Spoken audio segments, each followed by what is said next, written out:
Howdy folks, it is DIECASTS Buffet here again, and oh my goodness, that was one of the greatest NASCAR races I have ever seen. Wow!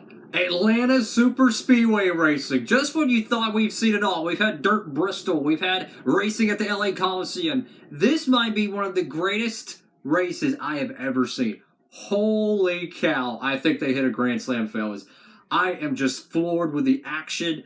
This race had everything. And I tell you what, William Byron just won this freaking race. It's got confetti on it. He won it in the Liberty paint scheme. It's his second win with a car. Brand new race car, paint scheme, everything. It's got confetti. Make sure to go pre-order that 124, guys. I'm pretty sure they're going to be making a 164. Next gen Atlanta Super Speedway Racing. You're going to want that race one diecast. And if you want to pre-order and you want to save a whole bunch, you don't want to pay $10, $15 for shipping, no worries. Use the code DIECAST Buffet. Use the promo code down below, guys, and you will get free shipping. Link down below to that. Any orders, $20 more. Let's get into it. Okay, so for the people who've been watching my channel for years, I'm going to say thank you for that. I am a huge fan of the old Atlanta Motor Speedway, okay? But I will say, 1.5 mile super speedway racing, it works. Oh, it works. Holy cow, it freaking works. This just opens up a whole new paradox of possibilities. Imagine they could do this at Kansas. They could do it at Chicagoland. They could save Chicagoland. They could do it at Texas. They could do it at Vegas. They could do it at any 1.5 mile. They could reconfigure it and they could run this package and it would be incredible. I am just absolutely floored with the style racing. I prefer, honestly, the old Atlanta because I think just worn out Atlanta is just extremely fun. But it does bear the question, could they have done this maybe at Vegas, maybe at Chicago? You know, one of these other tracks that a lot of fans really don't consider the best 1.5 mile piece. But nonetheless, it is a slam dunk. It is a grand slam. Holy cow. This was one of the greatest, I would say, gambles they've ever done in terms of, you know, just track configuration, rule changes. I cannot believe how unbelievably good that freaking Cup race was. Now, there's a lot to unpack here. There's a lot to talk about. But I'm just going to go ahead and get straight to it. So, we had 3 races this weekend. Truck Series, Xfinity, and Cup. I'll be honest with you. The truck race, it was not the best. It was not exactly the most exciting event. A lot of freight training, single line racing. They got a lot of work to do on the aero package. There's probably something they could do for the splitters, maybe the spoilers. There's something they could do to the trucks to make them race harder side by side. I will say, though, the Xfinity cars, they kind of were a half and half. Half of it raced really good at the end. The first half, not so much. I think the Xfinity cars would probably race better under nighttime conditions based on the downforce, aerodynamics, and the mechanical grip of it. The Gen 7 cars, though, were perfect. I mean, absolutely perfect. I would take exactly what they raced today, bottle it up, don't change it. It was absolutely perfect for this racetrack, guys. They were able to run side by side for 10, 15, 20, 30 on up. 40 laps at a time, they were able to run side by side. And the cars would come up, they would come back down, a whole new group of cars would come, they'd make another run. The truck race, everyone got single filed, and everyone was scared to make a move. The Cup racing, oh my goodness, man, just incredible. I never in a million years I'd be seeing a super speedway race at the same track that Jimmy Johnson, Jeff Gordon, Tony Stewart had torn up throughout the the 2000s and early 2010s. It's just mind-boggling. It really is. I would put this as big as the dirt race, if not crazier than the dirt race. And I personally think the Bristol dirt race was a huge success.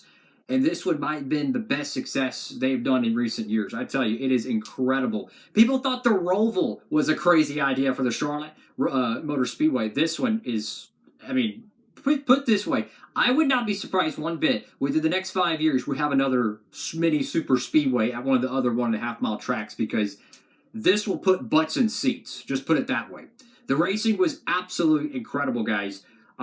Just everyone could pass. That's something we could not see in the Xfinity race or the truck race. Everyone could pass the Gen 7. It did not matter if you were 10th, 5th, 1st. Everybody could pass. You could bump draft at Atlanta Motor Speedway. You could side draft. You could block. You could go 3 wide. They were even running 4 wide at some point, not consistently. I am just absolutely impressed. Just what a phenomenal job. Thank goodness we have 2 races at Atlanta Motor Speedway, but I recommend them bumping it up to a 500-mile race. Have both of them be 500 miles because this is incredible. Never in a million years would I ever expect to have 6 restrictor plate races on the schedule. Look, I'm a huge fan of Talladega and Daytona. I love the carnage. I love the chaos. I love the unpredictability of it. And if I could make a custom schedule, no doubt about it, we would have more plate tracks on the circuit. Atlanta Motor Speedway. Look, I love the old Atlanta. That to me, that was the best 1.5 mile ever created. I wish they could go and bring it exactly to Texas Motor Speedway, which I mean they could. They know the dimensions. They could theoretically bring it, and fix Texas. But I tell you what, though, it works. It works. Holy cow! The Gen 7 car. Look. I've been watching NASCAR for a long time, and I never have seen a car that every single track it goes to, I am just blown away with expectations. It races better than Gen 5. It races better than the 10 different configurations the Gen 6 had. I'm blown away, guys. Today's Atlanta race was a perfect 10 out of 10. Don't be surprised. You see this race re-aired throughout the coming decades as a NASCAR classic. It's going to be re-aired like all the Talladega races that we've seen 100 times. The 2009 Keselowski win, the 2010 tandem draft in Aaron's 499 that Kevin Harvick wins. This is going to be up there. This was such a historical race because we could see many more of these style races coming soon. Just incredible. I'm floored, guys. What do y'all think? I would love to know your comments. I have been so eager to know what people truly think about this style of racing.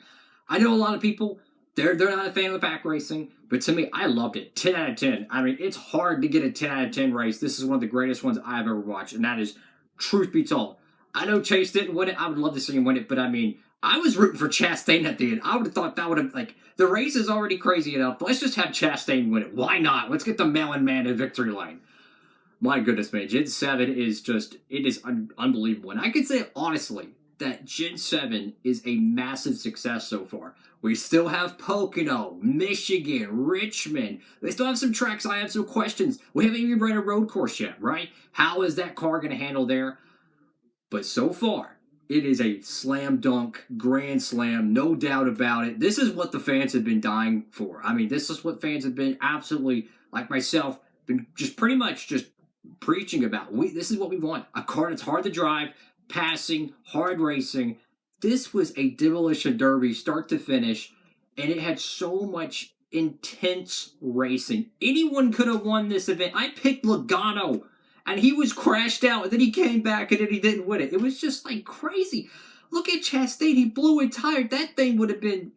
I thought he was going to be in the garage. I thought he tore up the inside fender. I thought he was done. He wasn't. He came back and darn near won it.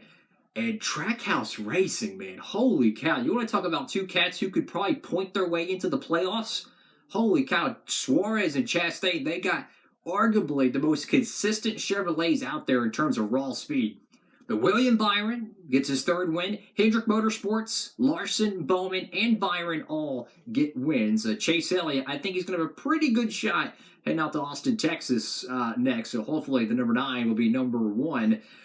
We shouldn't have a Noah's Ark worth of water coming through, so we should be all right there. It should be a good, clean race there. But, man, I'm 10 out of 10. I mean, that's probably the best race we saw all year long. I don't think another one of these races is going to live up to the hype of that. That was incredible. And another good thing I'll point out and end the video on this, Atlanta has lights already. So if we go back, which obviously we're going back there again, but if we have any rain delays, the track is shorter, right? So it doesn't take 2.5 hours worth of, airtime to fill the rain delay. It has lights already. So you know what I'm saying? They can run this anytime. I'm telling you, man, massive success. 2 thumbs up for me. I thoroughly enjoyed the race. I just can't believe they're running plate races at freaking Atlanta. I thought it was the dumbest idea I've ever heard when I first thought about it. But they did it. They proved me wrong. They did an amazing job with it. 2 thumbs up with it. Just don't change it. Keep exactly what you had here. Don't change it. Don't make the cars slower. Don't make the spoilers 10 feet tall. Don't do anything. Keep the cars the same, guys. Make sure to pre-order that William Byron car, guys. It is going to be one epic race to win car.